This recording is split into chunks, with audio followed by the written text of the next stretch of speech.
Bienvenue. Vous êtes ici avec Edsoftness, de la team GMDD. Donc, moi, je voulais faire ce petit gameplay pour que la team montre un peu ce qu'on sait faire au reste du monde. Donc, on va commencer par des tutos 4 roues. Ensuite, il y aura de la propu et de la traction. Donc, écoutez, j'espère que vous allez aimer ce que je vais vous donner. J'espère que vous allez aimer jouer avec ce réglage.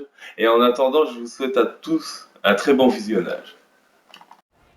Alors, pour ce petit réglage, les premiers réglages de 4 roues, on va commencer avec une de mes voitures préférées, qui est la Toyota GT86 de 2013. Donc, c'est une voiture très polyvalente qui est généralement exploitée pour le domaine de la propu. Moi, je vais essayer de m'orienter dessus par rapport à la 4 roues. En même temps, ça va vous permettre pour tous les débutants du moins, de régler des voitures en 4 roues pour commencer à prendre le drift en main. Chose qui n'est pas très aisée vu que généralement les gens mettent beaucoup de temps. Le réglage que je vais vous proposer va nous permettre justement d'acquérir un très très bon réglage de débutant pour commencer à drifter et à ressentir la glisse. Donc on va commencer par mettre le petit livret de la team. Je fais toujours un peu de pub, hein, bien sûr. On va pas se gêner. Donc voilà. Alors, il est où? Ah oui, mais ce sera pas par ici. Donc, voilà. Le premier réglage consistera en fait à vous montrer qu'on peut faire du Gincana avec. On peut aussi procéder dans les 3/4 des drifts en règle générale. Le plus dur reste forcément la maîtrise qui s'acquiert par l'expérience et les heures de jeu. Il n'y a pas de secret. On veut bien drifter, il faut drifter et encore plus. Donc voilà. Ensuite, moi c'est vrai que je suis un peu mal placé pour dire que ce réglage est idéal pour les débutants, car ça fait pas très longtemps que je suis sur la console, mais bon, tout le monde en est content, donc je pense que ça devrait le faire. On va commencer par aller chercher le livret de la team et ensuite je procéderai à l'équipement par le biais des pièces.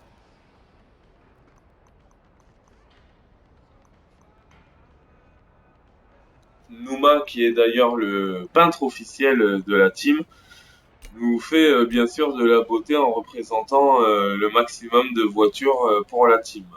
Personnellement, moi j'adore ce qu'il fait, ses créations sont magnifiques. Vous aurez le temps de le découvrir. Pour ça, il suffit tout simplement de se mettre sur la Toyota GT86 et ensuite de taper en description de livret GMDD. On va commencer par le moteur. Le moteur, je vous conseille, moi, de mettre celui de la Toyota Supra. Le moteur TT signifie qu'en fait, vous mettez le moteur de la 2JZ. On la met en 4 roues motrices, bien évidemment. Ensuite, le simple turbo ne nous sert à rien car en drift, il faut une reprise immédiate qui n'est pas le souffle nécessaire en fait à la voiture pour qu'elle gagne en vitesse de pointe. Donc pour les grips, un turbo simple, pardon, est utilisé pour les courses de voiture, alors que pour le drift, on utilise généralement plus souvent des doubles biturbos car la réaction de la pédale à l'accélérateur est beaucoup plus répondant pour les pneus. Voilà. Ensuite, bon ça c'est l'extérieur. Vous mettez ce qui vous plaît, ça n'influe en rien du tout à la voiture, donc c'est juste une question d'esthétique.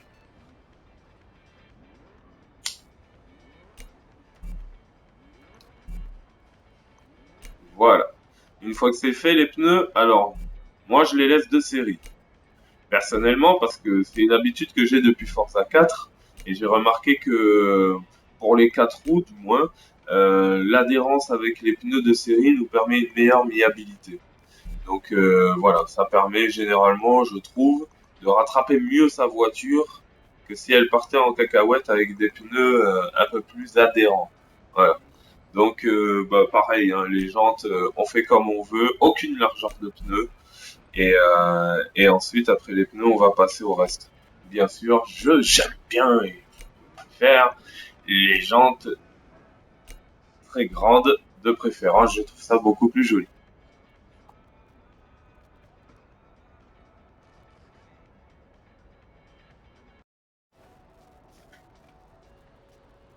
Pour la suite du réglage, c'est très simple. Généralement, on met tout le reste. Comme ça, au moins, c'est beaucoup plus facile pour vous pour vous préoccuper des équipements. C'est vrai que habituellement, si vous trouvez que les voitures sont trop puissantes, peut-être ne pas mettre au pire les étapes 2 ou 3 des turbos. Mais bon, nous généralement on met tout au maximum.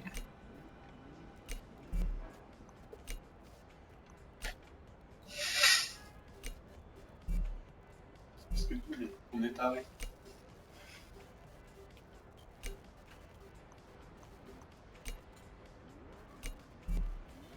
Alors voilà, une fois que vous aurez fait tout ça, on se revoit dans quelques instants pour la suite des réglages qui vont se passer bien évidemment dans la section des réglages.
Et voilà, nous revoilà pour la suite du tuto de la partie réglage. Pression des pneus, mettez-la toujours au maximum, à l'avant et à l'arrière comme les 4 roues sont motrices, ce qui permet une prise au sol immédiate en gros dans le sens où les pneus ont très peu de surface au sol pendant l'accélération, ce qui évite de s'empâter au sol.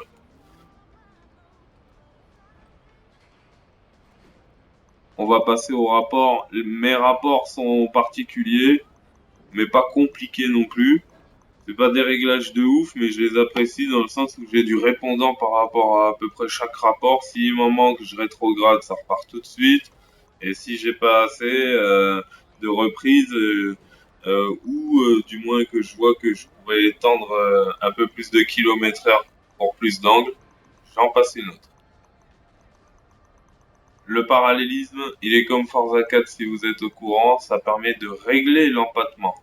Donc ça l'élargit pas ou quoi que ce soit, mais ça permet d'incliner les pneus, et ce qui permet de régler aussi l'adhérence au sol à la réaction quand elle redémarre. Les barres anti-roulis.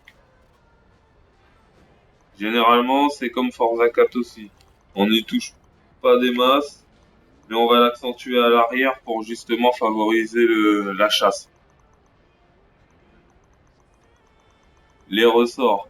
Donc ça, bien évidemment, bah, je sais pas, vous êtes tous habitués à ce que quand la caisse prend une bosse, la réaction des suspensions, faut que ce soit généralement assez rigide pour que justement elle puisse tenir sa position en drift pendant qu'on accélère. La rigidité de la détente, ça généralement c'est la réaction de l'amortisseur par rapport au sol.